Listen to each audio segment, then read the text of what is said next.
हिंदू कथाओं के अनुसार ये मणि भगवान श्री कृष्ण ने युद्ध के बाद में जामवंत से ली थी। जो भी इस हीरे का मालिक होगा वो पूरे संसार पर राज करेगा, लेकिन हीरे के साथ जुड़ा श्राप इसके मालिक के लिए दुर्भाग्य लेकर आएगा। ये स्यमंतक मणि सूर्य से कर्ण को मिली थी, कर्ण से अर्जुन को मिली, फिर अशोक और हर्ष से होते होते चंद्रगुप्त के हाथ लगी। जब ये हीरा शेरशाह के पास पहुंचा तो शेरशाह भी एक तोप के गोले से जलकर मारा गया।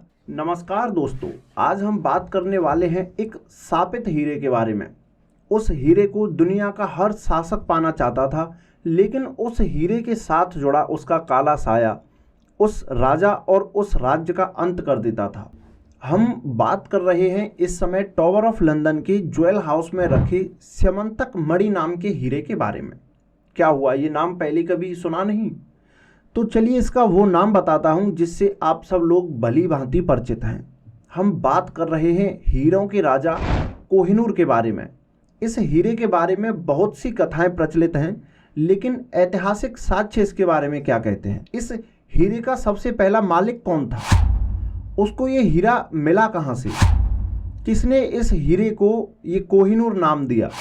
किस किस शासक से, किस किस राजा से होते हुए ये हीरा आज जहाँ है उस जगह तक पहुँचा? इन सब सवालों के जवाब आपको इस वीडियो में हम देने वाले हैं।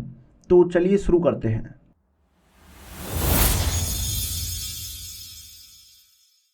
इस हीरे के बारे में जो पौराणिक कथाएं प्रचलित हैं उनके बारे में वीडियो के अंत में बात करेंगे। सबसे पहले इतिहास क्या साक्ष्य देता है उनके बारे में बात करते हैं। इस हीरे के बारे में जो सबसे पहला साक्ष्य हमें मिलता है वो मिलता है 1306 में संस्कृत भाषा में लिखा एक लेख। लेकिन इस लेख का ना तो किसी को नाम पता है और ना ही इसके लेखक का। इस लेख में लिखा था कि जो भी इस हीरे का मालिक होगा वो पूरे संसार पर राज करेगा, लेकिन हीरे के साथ जुड़ा श्राप इसके मालिक के लिए दुर्भाग्य लेकर आएगा। इस हीरे का उद्गम 1100 से 1300 के बीच में कोल्लूर की खदानों से माना जाता है। कोल्लूर खदानें आंध्र प्रदेश राज्य में कृष्णा नदी के दक्षिणी तट पर बजरी मिट्टी के गड्ढों की एक श्रृंखला थी। विश्व में सबसे पहले यही इकलौती ऐसी जगह थी जहां हीरों का खनन कार्य किया जाता था। यहाँ से निकले हीरों को गोलकोंडा हीरे के रूप में जाना जाता था। बाद में 1726 ईस्वी से ब्राजील में भी हीरों का खनन कार्य होने लग गया। यहाँ से ये हीरा पहुंचा काकतीय वंश के राजा प्रताप रुद्रदेव के पास, जिनका शासन वर्तमान के तेलंगाना में स्थित वारंगल क्षेत्र पर हुआ करता था। राजा रुद्र प्रताप देव ने इस हीरे को अपनी कुल देवी के मंदिर में देवी की प्रतिमा की आंख में जड़वाया था। उस समय दिल्ली पर अलाउद्दीन खिलजी का शासन हुआ करता था। अलाउद्दीन खिलजी ने अपने गुलाम मलिक काफूर को बहुत सी सेना देकर दक्कन की तरफ भेजा। यहाँ मलिक काफूर ने वारंगल में लूटपाट और मारकाट करना शुरू कर दिया। राजा रुद्र प्रताप देव ने बड़ी वीरता के साथ उसका सामना किया, लेकिन अंत में उनको मलिक काफूर से संधि करनी पड़ी और इस संधि के बदले में राजा रुद्र प्रताप देव को मलिक काफूर को बहुत सा धन देना पड़ा। उसी धन के साथ ये हीरा भी 18 अक्टूबर 1311 को मलिक काफूर के साथ अलाउद्दीन खिलजी के पास दिल्ली पहुंचा। 1320 में दिल्ली पर खिलजियों का भी तख्ता पलट हो गया।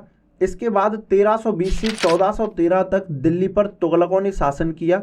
इसके बाद 1414 से 1451 तक दिल्ली पर सैयदों का शासन रहा। उसके बाद 1451 से 1489 तक बहलुल लोदी ने दिल्ली पर शासन किया, लेकिन इस बीच में हीरे के आदान प्रदान का कोई भी साक्ष्य हमें नहीं मिलता है।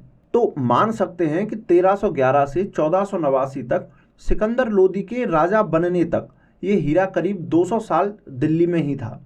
इसके बाद सिकंदर लोदी या उसके बेटे इब्राहिम लोदी के समय में ये हीरा ग्वालियर के तोमर शासक विक्रमादित्य या विक्रमजीत के पास पहुंचा, क्योंकि सिकंदर लोदी ने भी ग्वालियर पर आक्रमण किया था। उसके बाद में इब्राहिम लोदी ने भी ग्वालियर पर आक्रमण किया था और अंत में विक्रमजीत और इब्राहिम लोदी के मध्य संधि हुई थी, जिसमें ग्वालियर फोर्ट पर इब्राहिम लोदी ने अधिकार कर लिया था और विक्रमजीत को आगरा के पास शमशाबाद दुर्ग दे दिया गया था। तो इन्हीं घटनाओं में ये हीरा दिल्ली से विक्रमजीत के पास शमशाबाद दुर्ग में पहुंचा, क्योंकि जो इस हीरे का अगला मालिक होने वाला है उसे ये हीरा शमशाबाद में ही मिला था। तो अब बात करते हैं इस हीरे के बारे में मिली पहली और मुख्य जानकारी के बारे में, जो इस हीरे के अब तक के इतिहास की सभी घटनाओं को लगभग सत्य साबित करती है। वो जानकारी मिलती है हमें बाबर द्वारा लिखी गई बाबरनामा से। सन 1526 में बाबर और लोदी वंश के अंतिम शासक इब्राहिम लोदी के मध्य पानीपत का प्रथम युद्ध होता है और इस युद्ध में बाबर जीत जाता है।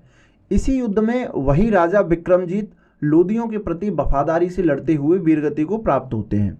यहाँ से आगे बाबर लिखता है कि सुल्तान इब्राहिम की हार में ग्वालियर का राजा विक्रमजीत जो हिंदू था नरक को प्राप्त हुआ। इब्राहिम लोदी की हार के समय विक्रमजीत का परिवार और बच्चे आगरा में ही थे। जब हुमायूं आगरा पहुंचा तो वे लोग वहां से भागने का प्रयास करने लगे, लेकिन हुमायूं ने उन पर नज़र रखने के लिए सैनिक तैनात कर दिए। तब विक्रमजीत के परिवार वालों ने बहुत सारा खजाना हुमायूं को दिया। इसी खजाने में वो हीरा भी था जो अलाउद्दीन खिलजी के द्वारा लाया गया था। तो ये क्लियर हो जाता है कि हुमायूं को ये हीरा विक्रमजीत के परिवार से अपनी जान बचाने के एवज में शमशाबाद दुर्ग में मिला। आगे बाबर लिखता है कि जब मैं आगरा पहुंचा तो ये हीरा उसने मुझे भेंट किया, लेकिन मैंने ये हीरा उसे ही वापस दे दिया। यहाँ बाबर इस हीरे की कीमत के बारे में लिखता है कि जब मैंने इस हीरे की कीमत निकलवाई तो जो जौहरी इसकी कीमत का आकलन करने के लिए बुलाए गए थे उन्होंने कहा इस हीरे की कीमत में पूरे संसार के सभी लोगों को 2.5 दिन तक खाना खिलाया जा सकता है। अर्थात 2.5 दिन तक पूरे संसार के सभी लोगों को खाना खिलाने में जितना धन खर्च होगा वो धन इस हीरे की कीमत के बराबर होगा। उसके बाद से ये हीरा हुमायूं के पास में ही रहा, लेकिन इस हीरे का काला साया कहें या कुछ और, हुमायूं का जीवन भी बड़ा कष्ट भरा रहा। वो शेरशाह सूरी से हार गया। जब ये हीरा शेरशाह सूरी के पास पहुंचा तो शेरशाह सूरी भी एक तोप के गोले से जलकर मारा गया। उसके पुत्र और उत्तराधिकारी जलाल खान की उसी के साले द्वारा हत्या कर दी गई। उस साले से भी उसके एक मंत्री ने राज्य हड़प लिया। वह मंत्री भी एक युद्ध को जीतते जीतते आंख में चोट लग जाने के कारण मारा गया और सल्तनत खो बैठा। 1555 में सरहिंद के युद्ध को जीतकर हुमायूं ने फिर से दिल्ली पर अपना अधिकार कर लिया। हुमायूं के बाद अकबर ने इस हीरे को खुद से दूर ही रखा। उसके शासनकाल में इस हीरे का कोई जिक्र भी देखने को नहीं मिलता है। इस हीरे का जिक्र सीधा 100 साल बाद शाहजहां के समय में मिलता है। सन 1628 में शाहजहां के राज्याभिषेक के बाद उसने अपने लिए एक बेशकीमती सिंहासन बनवाया था जिसे फारसी में तख्ते ताउस, हिंदी में मयूर सिंहासन कहा जाता था। इस सिंहासन के बनने में 7 साल का समय लगा था और ये छोटा सा सिंहासन ताजमहल से करीब 4 गुना ज़्यादा कीमती बताया जाता है। ये सिंहासन सोने के 6 पायों पर खड़ा था। इस पर चढ़ने के लिए 3 सीढ़ियां बनाई गई थीं जिनमें तमाम महंगे महंगे हीरे जवाहरात जड़े थे। इसके दोनों तरफ से 2 मोर बनाए गए थे जो पंखे फैलाए मुंह में मोतियों की माला दबाए नृत्य करती हुई मुद्रा में खड़े थे। इस कोहिनूर हीरे को मयूर सिंहासन के इस नृत्य करते हुए मोर की बाईं आंख में स्थान दिया गया था। शाहजहां का भी अंतिम समय बड़ा मानसिक क्लेश और कष्ट में बीता। उसके बेटे औरंगजेब ने उसको कैद में डाल दिया था। माना जाता है कि औरंगजेब ने इस हीरे को शाहजहां के पास खिड़की पर ऐसे रखवाया था कि उसको इस हीरे में ताजमहल का प्रतिबिंब दिखाई देता रहे। लेकिन अब तक इस हीरे का कोई नाम प्रचलन में नहीं था। अब बढ़ते हैं उस घटना की ओर जहां इस हीरे को वो नाम मिला जिस नाम से इसको आज जाना जाता है। औरंगजेब के बाद ये हीरा मुगलों के नए नए उत्तराधिकारियों से होते होते पहुंचता है मोहम्मद शाह के हाथ में। और मोहम्मद शाह के शासनकाल में दिल्ली पर पारसिया का शासक नादिर शाह आक्रमण करता है और वह दिल्ली में भारी लूट मचाता है। यहाँ मोहम्मद शाह उससे संधि कर लेता है और स्वयं ही उसे सारा खजाना दे देता है। लेकिन मोहम्मद शाह इस कोहिनूर हीरे को अपनी पगड़ी में छुपाकर रखता था। यहाँ एक प्रथा थी कि दोनों शासकों को संधि या फिर अच्छी मित्रता को दर्शाने के लिए एक दूसरे से अपनी पगड़ियाँ बदलनी होती थी। जब मोहम्मद शाह ने नादिर शाह से बदलने के लिए अपनी पगड़ी उतारी तो ये हीरा नीचे गिर गया। जब ये हीरा नीचे गिरा तो सूर्य की किरणें इस पर पड़ते ही इससे एक तीव्र सफ़ेद रोशनी निकली। इस रोशनी को देखकर नादिर शाह के मुंह से जो पहले शब्द निकले वो थे कोह ए नूर। ये फारसी भाषा के शब्द हैं। फारसी में कोह का अर्थ होता है पर्वत और नूर का अर्थ होता है रोशनी। कोह ए नूर अर्थात रोशनी का पर्वत, माउंटेन ऑफ लाइट। कुछ इतिहासकार कहते हैं कि ये हीरा मयूर सिंहासन के साथ ही चला गया था और वहीं नादिर शाह की इस पर नज़र पड़ी और उसके मुंह से निकला कोह ए नूर। जो भी हुआ हो, लेकिन इसका जो नाम है कोहिनूर वो नादिर शाह के द्वारा ही दिया गया था। अब नादिर शाह के साथ ये हीरा ईरान पहुंच गया। लेकिन कुछ समय बाद 1747 में नादिर शाह के अंगरक्षकों ने ही उसकी हत्या कर दी। नादिर शाह के बाद उसके वंशजों में उत्तराधिकार को लेकर संघर्ष शुरू हो गया और उसी के एक वंशज ने नादिर शाह के सिपह सलार अहमद शाह दुर्रानी को उत्तराधिकार को पाने में अपनी सहायता करने के लिए ये हीरा दे दिया। ये वही अहमद शाह दुर्रानी है जिसे आप अहमद शाह अब्दाली के नाम से जानते हो। इसने मथुरा में इतना भयंकर नरसंहार किया था, इसके बारे में मैंने एक वीडियो भी बनाई है, उसका लिंक आपको डिस्क्रिप्शन में मिल जाएगा, आप जाकर वो देख लेना। इस तरह ये हीरा अहमद शाह दुर्रानी के साथ अफगान पहुंचा। दुर्रानी ने आगे चलकर अफगान में दुर्रानी साम्राज्य की स्थापना की, लेकिन दुर्रानी साम्राज्य भी इस हीरे के श्राप से बच नहीं पाया। अहमद शाह दुर्रानी और उसके बेटे तिमूर शाह दुर्रानी का शासनकाल तो ठीक रहा, लेकिन दुर्रानी साम्राज्य की तीसरी पीढ़ी में अहमद शाह अब्दाली के पोते मोहम्मद शाह दुर्रानी, जम्मन शाह दुर्रानी और शुजा शाह दुर्रानी में उत्तराधिकार को लेकर संघर्ष शुरू हो गया। इस समय ये हीरा शुजा शाह दुर्रानी के पास था। शुजा शाह की पत्नी वाफा बेगम ने इस हीरे की कीमत के बारे में कहा है कि किसी ताकतवर व्यक्ति को 4 पत्थर दिए जाएं और वो इन चारों पत्थरों को पूरी ताकत से चारों दिशाओं में फेंके और एक पत्थर ऊपर आसमान की तरफ फेंके। चारों दिशाओं में फेंके गए पत्थरों के बीच की सारी जगह को आसमान में फेंके गए पत्थर की ऊंचाई तक सोने से भर दिया जाए तो भी उस सोने की कीमत इस एक हीरे के बराबर नहीं होगी। किसी तरह से शुजा शाह दुर्रानी इस हीरे को लेकर अफगान से निकलने में कामयाब हो जाता है और यहाँ से वो पंजाब जाकर महाराजा रणजीत सिंह के पास में शरण लेता है और उनसे अपनी अफगान साम्राज्य की गद्दी को पाने के लिए सहायता मांगता है और इसी सहायता के बदले में उसने महाराजा रणजीत सिंह को ये हीरा कोहिनूर भेंट कर दिया।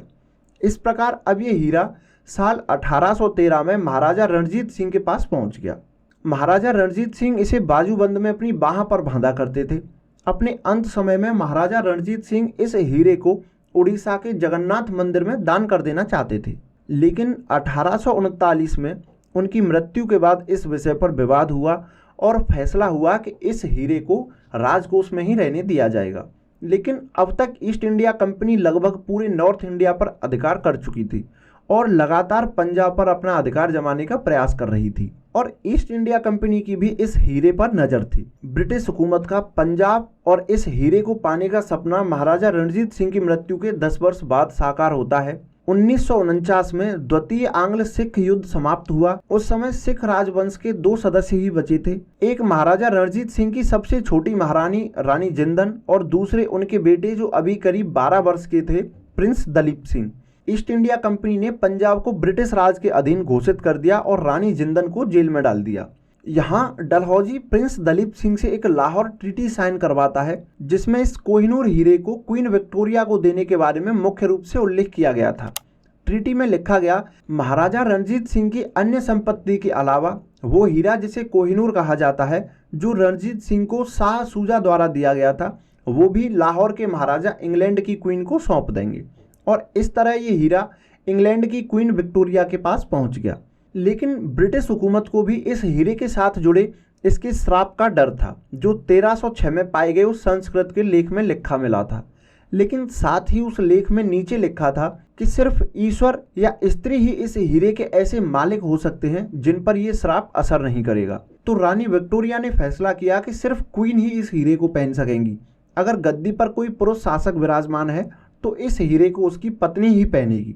वैसे मैं नहीं मानता कि ये हीरा श्रापित था या इसके साथ में कोई ऐसी काली शक्ति जुड़ी हुई थी, क्योंकि राजवंशों का उदय होना और अंत होना उस समय की परिस्थितियों का खेल था। आपको क्या लगता है? अपने विचार हमें कमेंट में बताएं कि ये वास्तव में हीरा श्रापित था या फिर ऐसे ही अफवाह थी।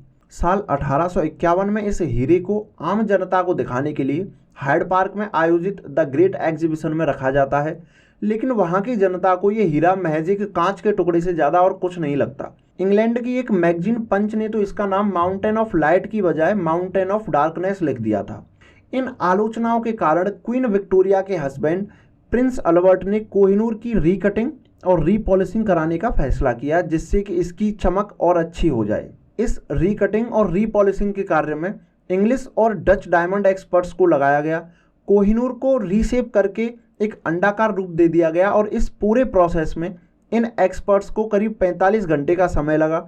इसमें प्रिंस अल्बर्ट के उस समय के करीब 8000 पाउंड खर्च हुए। लेकिन इस पूरे रीकटिंग के प्रोसेस में कोहिनूर का वजन लगभग 38 ग्राम से घटकर मात्र 21 ग्राम के करीब रह गया। लेकिन फिर भी प्रिंस अल्बर्ट इस कटिंग से संतुष्ट नहीं हुए थे। शुरुआत में क्वीन विक्टोरिया इसे अपनी ब्रूच में पहनती थी, बाद में इसे मुकुट में सजा दिया गया और वर्षों तक ये हीरा ब्रिटिश रॉयल फैमिली की क्वींस की सिर की शोभा बनता रहा। आज के दिन ये कोहिनूर टावर ऑफ लंदन की ज्वेल हाउस में देखा जा सकता है। अब बात कर लेते हैं उन पौराणिक कथाओं की जो इस कोहिनूर के बारे में प्रचलित हैं। पौराणिक कथाओं के अनुसार ये कोहिनूर वही हीरा है जिसका उल्लेख 5000 वर्ष पहले प्राचीन संस्कृत इतिहास में स्यमंतक मणि के नाम से किया गया था। हिंदू कथाओं के अनुसार ये मणि भगवान श्री कृष्ण ने युद्ध के बाद में जामवंत से ली थी। बाद में जामवंत ने अपनी पुत्री का विवाह भी श्री कृष्ण से कर दिया था। वहीं एक कथा में इस कोहिनूर हीरे का संबंध महाभारत काल और कुरुक्षेत्र से बताया गया है। कहते हैं कि ये स्यमंतक मणि सूर्य से कर्ण को मिली थी, कर्ण से अर्जुन को मिली, फिर अशोक और हर्ष से होते होते चंद्रगुप्त के हाथ लगी। ऐसी तमाम कहानियां इस हीरे के बारे में फैली हुई हैं।